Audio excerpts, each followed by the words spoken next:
تو اس لحاظ سے یہ آرگینک پروڈکٹس جو ہیں وہ مارکیٹ میں ابھی تک آپ نے کیا کیا پروڈکٹس تیار کیے ہیں اور اس کا کیا وہ کیا ہے ریزلٹ کیا ہے اس کے سامنے؟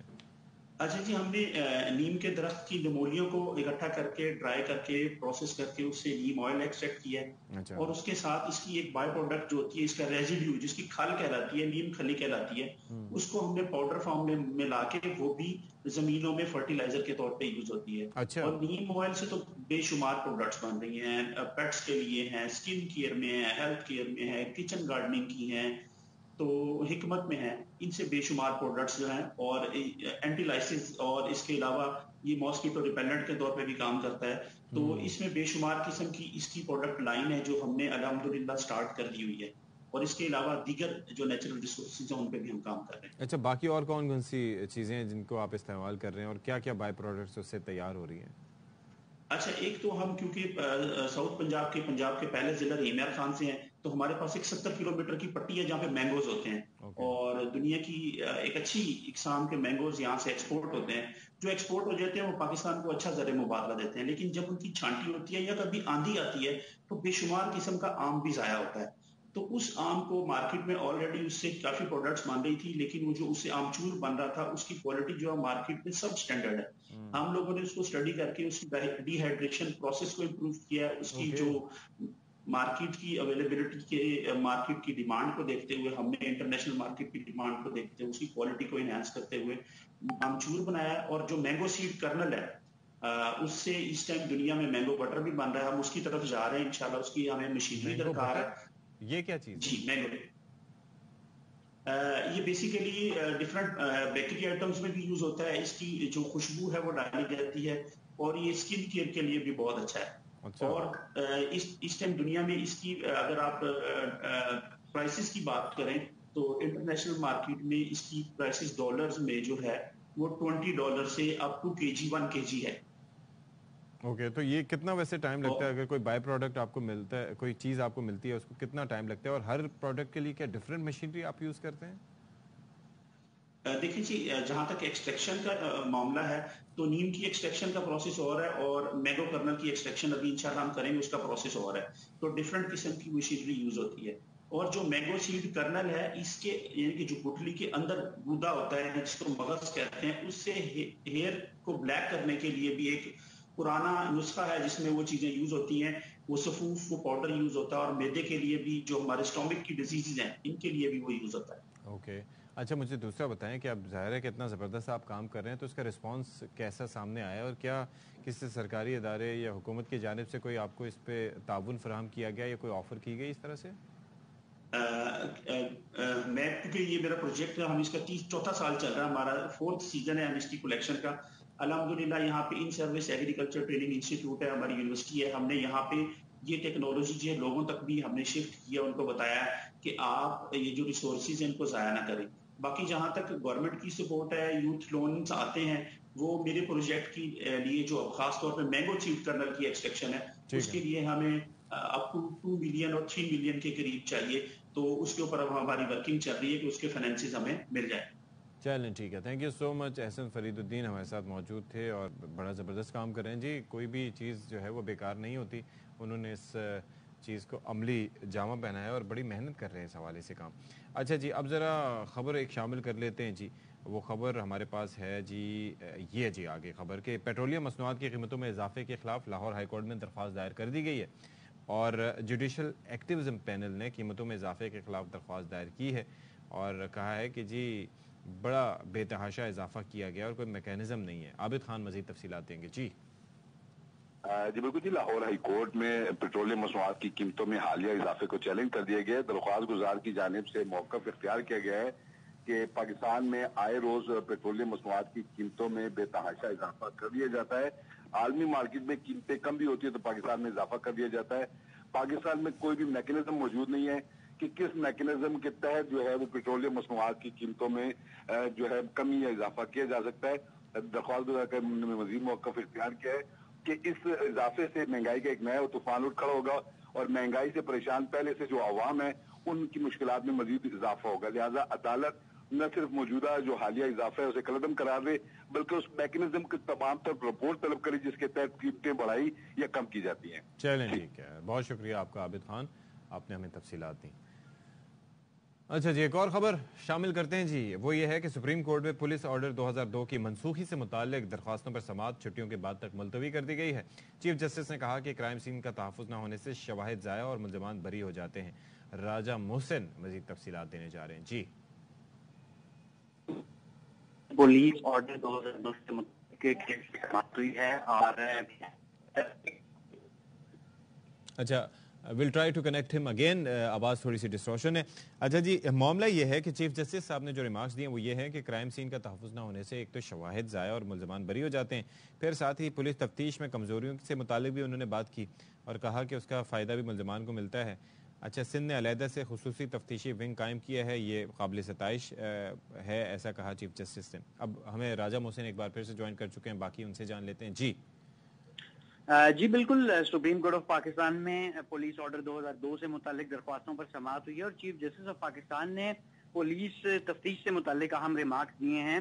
ان کا کہنا تھا اپنے ریمارکس میں کہ کرائم سین کا تحفظ نہ ہونے سے شواہد ضائع ہو جاتے ہیں اور پروسیکیوشن عدالتوں میں ناقابل قبول شواہد پیش کرتی ہے جس سے ملزمان بری ہو جاتے ہیں اور انہیں فائدہ ہوتا ہے. اور پولیس تفتیش میں جو کمزوریاں ہیں ان کا الٹیمیٹلی ملزمان کو فائدہ ملتا ہے. سندھ کی تعریف کی گئی ہے ان کے جانب سے اور یہ کہا ہے کہ سندھ نے علیحدہ سے خصوصی تفتیشی ونگ قائم کیا ہے اور سندھ پولیس کا یہ اقدام قابل ستائش ہے. اس کے لیے اسپیشل پروسیکیوٹر بھی جا رہے ہیں.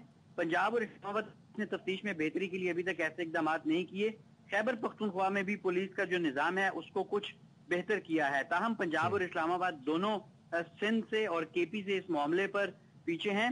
اب پولیس آرڈر سے متعلق درخواستوں پر جو وکیل تھے حکومت کے, سندھ حکومت کے فاروق ایچ نائک, ان کی جانب التوا کی درخواست کی گئی. یہ کہا گیا کہ سندھ اسمبلی تحلیل ہو چکی ہے, نگراں حکومت سے ہدایات کے لیے مہلت دی جائے. عدالت نے ان کی استدعا منظور کرتے ہوئے اس کیس کی سماعت کو عدالتی چھٹیوں کے بعد تک ملتوی کر دیا ہے. ٹھیک ہے جی, بہت شکریہ. کہ وہاب ریاض از نو مور پلئنگ دی انٹرنیشنل کرکٹ, اس حوالے سے اب یہ ہے کہ فائنل انہوں نے کنفرمیشن کر دی ہے, ریٹائرمنٹ کا اعلان کر دیا ہے. اور وہاب ریاض بیسکلی ان کی ایوریج جو ہے جس سے وہ وکٹیں لیا کرتے تھے 34 کی ہے, وہ ان کو, اور خاص طور پر جو اسٹرائک ریٹ وغیرہ, وہ ان کے پوٹینشیل کو اس طریقے سے ریفلیکٹ نہیں کرتا. لیکن ہمیشہ میں نے ایک چیز دیکھی کہ he's always been very hard working, he's always giving everything on the field.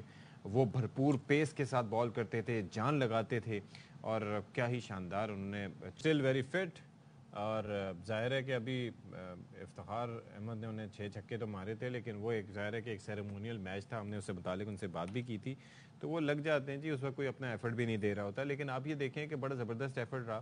یہ شین واٹسن کے خلاف سپیل تھا, اس کے اندر بھرپور ایک فائری پیس تھا. اب اگر لیفٹ آرمر میں اگر آپ بروٹ پیس کی بات کرتے ہیں نا, تو 2 نام آپ کے ذہن میں آتے ہیں ابھی ریسنٹ ہسٹری میں. ایک مچل اسٹارک کا نام آتا ہے, دوسرا مائیکل جانسن کا, اور تیسرا نام اگر دنیا میں کوئی لیتا ہے لیفٹ آرمرز میں سے, تو وہ آتا ہے جی آپ کے سامنے وہاب ریاض کا, because he is been extremely brilliant in terms of peace اور ایگریشن, بڑی زبردست دیا کرتے تھے. پھر دوسرا یہ جو 2011 کا ورلڈ کپ تھا نا, اس کا شروع میں نے تذکرہ کیا تھا, اس کے اندر سب کی توقع تھی, بیکاز پورے ایونٹ میں اچھی بالنگ کر رہے تھے عمر گل, اور سب کو یہ تھا کہ بھائی عمر گل آئیں گے اور انڈین جو ہے نا بلے بازوں کے چھکے چھڑائیں گے. لیکن آتے ہی ان کو پہلے دوسرے اوور میں اچھی خاصی پڑ گئی تھی. اس کے بعد وہاب ریاض آئے, اور جو یوراج کے جو گلے اڑائے تھے, آئے ہائے ہائے ہائے ہائے, وہ اس میں بڑی زبردست ان کی, Yuvraj Singh over all tournament میں بڑی اچھی ان کی پرفارمنس تھی, لیکن اس میں انہوں نے آؤٹ کیا تھا. میچ تو ہم نہیں جیت پائے تھے, لیکن وہاب نے 5 وکٹیں ضرور لی تھی. تو بہرحال ہیڈس آف ٹو ہم جی. آگے جو بھی جس طرف بھی جائیں, ابھی نگراں وزیر کھیل بھی ہیں, تو سفر ان کا دیکھتے ہیں, سیاست میں جاری رہے گا, لیگ کرکٹ تو ویسے ہی وہ کھیلتے رہیں گے. تو لیٹس سی. اچھا جی, اب ایک شہر قائد کے ایک شہری ہیں عمیر, ان کا تذکرہ کرتے ہیں, جو کہ براعظم نارتھ امریکہ سے لے کر آسٹریلیا تک 190 ممالک کی فلیگ پنز اور لاتعداد سوینئرز اکٹھا کر رہے ہیں. اور کہاں تک ان کا شوق پہنچا ہے, اس حوالے سے رپورٹ کر رہے ہیں علی حسن. ملیے عمیر جمیل سے, جنہوں نے دنیا بھر کے فلیگ پنز اکٹھا کرنے کا مشغلہ اپنایا اور مسٹر پن کے نام سے. اچھا جی, آپ دیکھ لیں کہ اگر پازیٹیو سائیڈ پہ پاکستانی جائیں تو کیا کچھ نہیں کر سکتے, لیکن یہاں پر کراچی کے حالات جو دیکھیں, یہاں پر ہم لوگ کیا جمع کر رہے ہیں, ہمارے کچھ بعض شہری مین ہولز جمع کر رہے ہیں, 20-30 ہزار جس طرح سے میں جو سریا کہیں سے مل جائے وہ کاٹ کے ادھر ادھر لے جاتے ہیں. وہ بھی سووینئر جمع کر رہے ہیں جی اپنے حساب سے, اپنی اپنی کیپیسٹی کے حساب سے. کبھی پل کا سریا, کہیں کا سریا, شٹرنگ کا سریا, ادھر کوئی چیز پڑی ہوئی وہ نظر آ گئی, تو آپ کے لیے اپنی چیزیں بچانا مشکل ہو جاتا ہے. تو جی پازیٹیو رہیں جی, اچھے کام کریں گے تو دیکھیں جی کیسے اس طرح سے ریکارڈ بنائیں گے, اور ساتھ میں پیسوں کی آفر بھی اچھی ہوگی آپ کو. پروگرام سے فی الحال اتنا رہے, زندگی رہی تو انشاءاللہ کل پھر ملاقات ہوگی. شاد رہیے, آباد رہیے, اللہ حافظ.